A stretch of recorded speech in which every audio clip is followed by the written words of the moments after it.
Amém, queridos irmãos, chegamos à segunda-feira, terceira semana. Nessa terceira semana, o título geral é As Palavras Finais de Paulo aos Colossenses. O título desta segunda-feira, a palavra profética é a direção de Deus. Colossenses 4, versículos 2 a 4 são os versículos. Perseverai na oração, vigiando com ações de graça. Suplicai ao mesmo tempo também por nós, para que Deus nos abra a porta à palavra, a fim de falarmos do mistério de Cristo, pelo qual também estou algemado, para que eu manifeste como devo fazer. Senhor Jesus, obrigado, Senhor, obrigado por mais um dia, e obrigado por tua misericórdia, que se renova a cada dia. Por ela nós não somos consumidos, Senhor. O Senhor é um Deus cheio de misericórdia. Também obrigado por tua superabundante graça. É por tua graça, Senhor, que nós podemos te servir. A tua graça nos basta para todas as coisas da nossa vida. Por isso nós rogamos, Senhor, cada dia, dá-nos a tua graça. É isso que nos basta. A tua palavra, Senhor, nós também te agradecemos por tua palavra, tua rica palavra. Quanta riqueza nós encontramos na Bíblia. E também, Senhor, a palavra profética que tem nos ajudado a perceber, dentro das Escrituras, a direção para os tempos finais. Para perceber, que tem nos ajudado a perceber teu coração. Que o Senhor quer voltar, quer finalizar essa era. Que o nosso coração queime, arda pela tua vontade. Que tudo seja feito, Senhor, no ritmo dos céus. Por isso, cada vez mais, que a tua palavra nos enche, que a tua palavra nos alimente e nos direcione para a tua vontade. Obrigado, Senhor. Jesus é o nosso Senhor.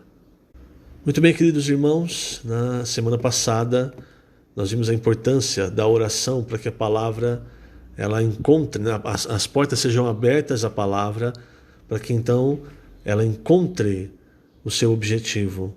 Em Isaías 55 nós vemos a palavra de Deus, irmãos, ela não volta vazia.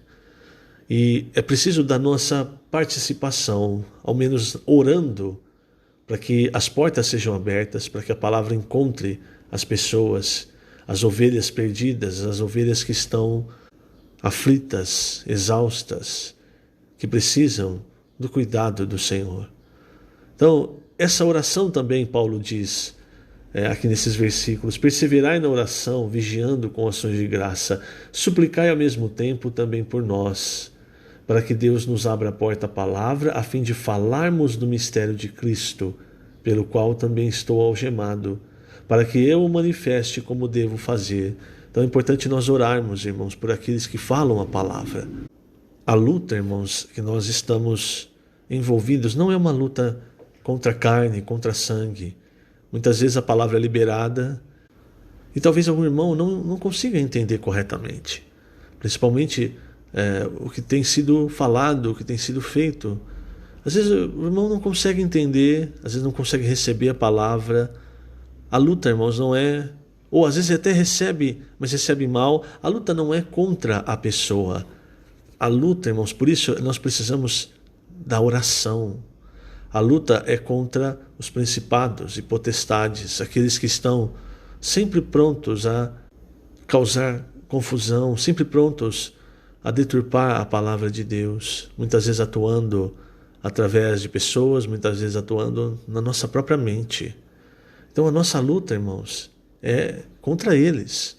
E a nossa oração é em favor da palavra e contra eles, para amarrar qualquer obra de Satanás, dos principados e das potestades, para que essa palavra, irmãos, chegue para cada um de nós, e mesmo para aqueles que ainda têm dúvida, para aqueles que não estão entendendo, para que essa palavra chegue e opere, faça a obra de Deus, porque é a palavra de Deus que faz a obra de Deus.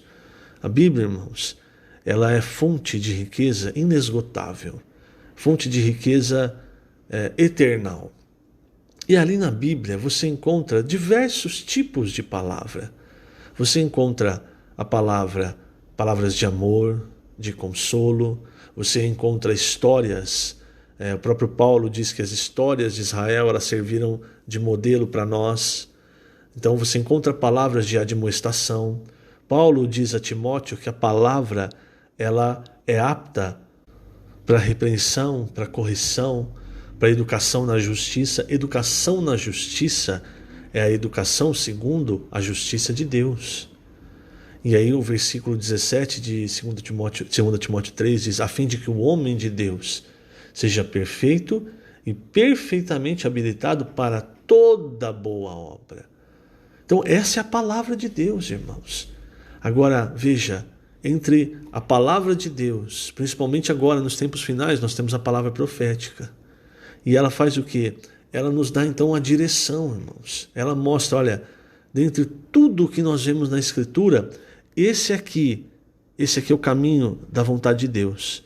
Quando Paulo ele diz assim, ore por mim para que a porta seja aberta a palavra, veja, ele diz, a fim de falarmos do mistério de Cristo.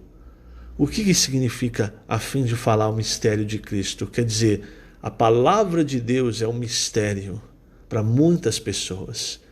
Então Deus revela essa palavra. Aqui no caso, revelou ao apóstolo Paulo. E o que ele fez?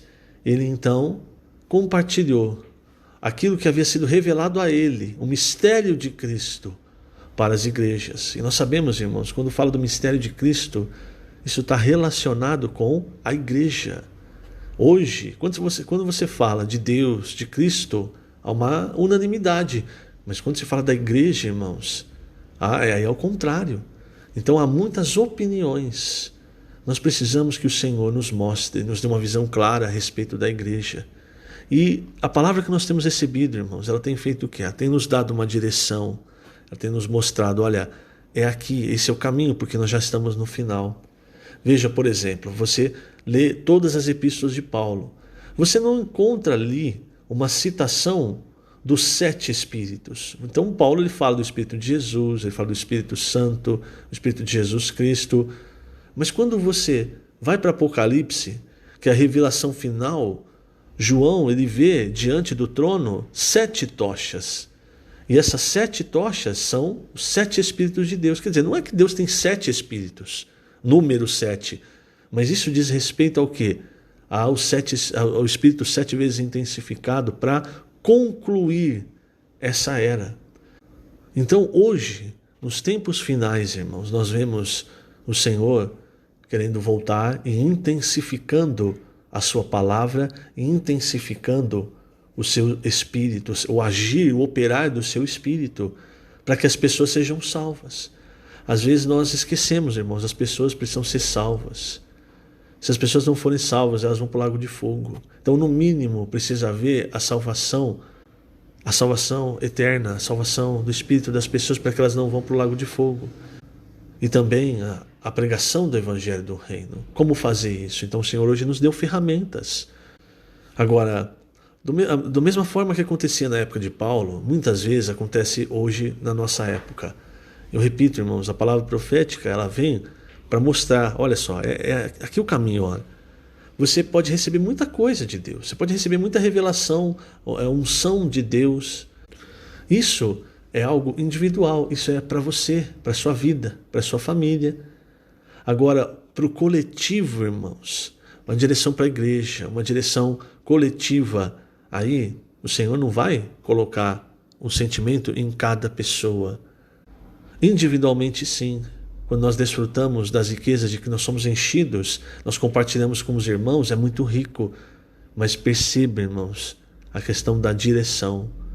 Se você olhar no cristianismo, irmãos, quando faltou a palavra profética, faltou a direção, e aí foram se criando diversos grupos com diversas direções. Só que essas diversas direções, irmãos, elas acabaram não levando o povo de Deus para onde ele queria. E aí, no mesmo sentido, se nós vamos falar hoje, você pegar o exemplo do povo de Israel no deserto, é você ter o maná, mas não ter a direção da nuvem. Você tem o alimento, Deus cuidando de você, alimentando você, mas você não sabe para onde se mover. E às vezes você levanta e fala, irmãos, vamos nos mover para tal direção. Aí um outro levanta e fala, não, irmãos, eu acho melhor nós ficarmos parados aqui, fazendo do jeito que a gente está fazendo. Aí levanta o outro e fala, não, irmãos, eu acho que a gente está indo até rápido demais, então vamos ter que diminuir. Você percebe? Então, a palavra profética ela vem para dar essa direção, irmãos. Porque nos tempos finais, o desejo do Senhor é voltar. Então todos nós temos as nossas experiências individuais, temos a direção do Senhor individualmente, a unção que nós recebemos dele, mas por amor a nós, irmãos, para nós não ficarmos perdidos, o Senhor também nos deu a palavra atual para nos direcionar. E como acontecia no tempo do apóstolo Paulo, havia então muitas opções, entre aspas, para a igreja. Veja só, vou ler aqui na página 39, o segundo parágrafo. Aos Colossenses, Paulo disse que estava preso por causa da palavra. O inimigo usou o mundo religioso e secular para restringir o apóstolo, impedindo-o de viajar e de manifestar o mistério de Cristo. Deus deseja que Cristo encabece todas as coisas e precisa encher-nos totalmente até a plenitude. Esse é o mistério de Cristo que Paulo pregava como evangelho para cumprir a vontade de Deus. Ele se sentia no dever de falar sobre o mistério de Cristo, porque Colossos era uma cidade muito influenciada pela cultura grega. As pessoas ali gostavam de ouvir as diferentes linhas de pensamento filosófico. Assim, cada um escolhia o que melhor lhe parecia. Além disso, havia judeus tentando impor as práticas da lei mosaica aos gentios convertidos. Então veja, irmãos, havia muitos falares. Paulo fala sobre isso a Timóteo quando ele estava em Éfeso. Quando há muitos falares, pode ser que haja muito falar puro, mas também vai haver aquilo que ele fala a Timóteo. Também vai ter pessoas falando que não sabem do que elas estão falando. Ele fala no comecinho da primeira epístola ao Timóteo. Pessoas que fazem ousadas asseverações de coisas que não conhecem. Pessoas que não têm o coração puro. Pessoas que se perdem em loquacidade frívola.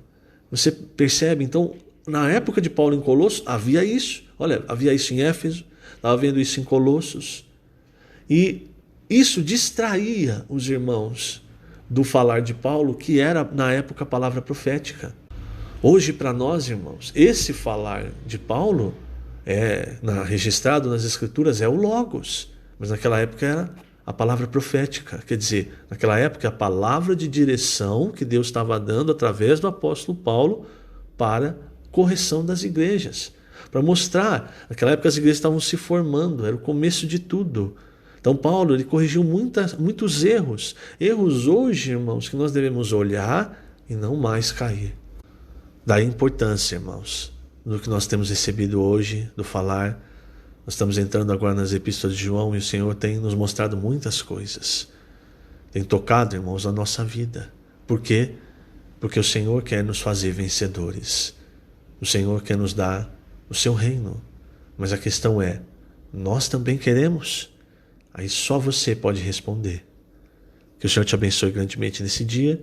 Estamos colocando essas gravações no YouTube da igreja, no canal do YouTube da igreja em Ribeirão Preto. Jesus é o Senhor.